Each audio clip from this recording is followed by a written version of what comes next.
রাধে রাধে। প্রিয় ভক্ত, এই সেই বৃন্দাবনের অপ্রাকৃত শ্রীকৃষ্ণের লীলাভূমি। আজকের ভিডিওতে আমরা অনেক দুর্লভ দর্শন করব। এই একটি ভিডিওতে অনেক দুর্লভ লীলাভূমিকে দর্শন করব। এই মুহূর্তে আমি রয়েছি, দেখুন এই যে কুণ্ডটি, এই কুণ্ডটি স্বয়ং ভগবান কৃষ্ণ তার বাঁশি দিয়ে বানিয়েছিল। শ্যামসুন্দর কৃষ্ণ তার সখাদের এবং গাভীদের জল পান করানোর জন্য এই কুণ্ডটি বানিয়েছিল। কৃষ্ণ স্বয়ং তার বাঁশি দিয়ে বানিয়েছিল এবং এই কুণ্ডের নাম হলো কৃষ্ণকুণ্ড। ভগবান শ্রীকৃষ্ণ স্বয়ং তার বাঁশি দিয়ে বানিয়েছিল কুণ্ডটি। এ হলো কৃষ্ণকুণ্ড, কৃষ্ণ স্বয়ং বানিয়েছিল। আজ রয়েছে এই অপ্রাকৃত কুণ্ড। দেখুন কত সুন্দর এই স্থানটি, স্বয়ং ভগবান বানিয়েছে এই স্থানকে। যখন কৃষ্ণ এই কুণ্ডটি বানিয়েছে, তারপরে কৃষ্ণের সখারা এই কুণ্ডের জল পান করেছে। তো আজ রয়েছে শ্যামসুন্দর কৃষ্ণের গাভীদের পালন করার ভূমি।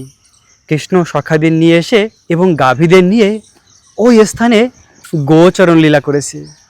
এখনও সেই ভূমি রয়েছে, আমরা দর্শন করব এখন ওই স্থানকে। তো এ হলো শ্রীকৃষ্ণের গাভীদের পালন করার ভূমি।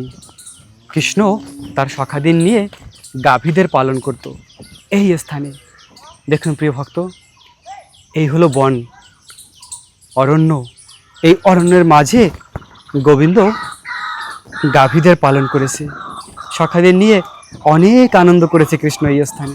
এই দেখুন শ্যামসুন্দর কৃষ্ণের গাভীদের পালন করার ভূমি, কত গাভীরা রয়েছে এই স্থানে। তো এই মন্দিরের পাশেই এই হলো ভগবান শ্রীকৃষ্ণের সেই মধুর লীলাভূমি বংশীবট। গোবিন্দ শরৎ পূর্ণিমায় বাঁশি বাজিয়েছিল, আর গোপিকারা তার বাঁশির সুরে এই স্থানে চলে এসেছিল। এখনও এই গাছে কান লাগালে কৃষ্ণের বাঁশির সুর শোনা যায়। তো আমরা কান লাগাবো এই স্থানে এবং কৃষ্ণের বাঁশির সুর শোনার চেষ্টা করব। দেখুন কত সুন্দর স্থানটি। তো দেখুন প্রিয় ভক্ত, এইভাবে ভক্তরা কান লাগায় এই স্থানে এবং কৃষ্ণের বাঁশির সুর শোনার চেষ্টা করে। তো যখন আমাদের হৃদয় সম্পূর্ণ পবিত্র হয়ে যাবে, তখন আমরা অবশ্যই এই বাঁশির সুর শুনতে পাবো।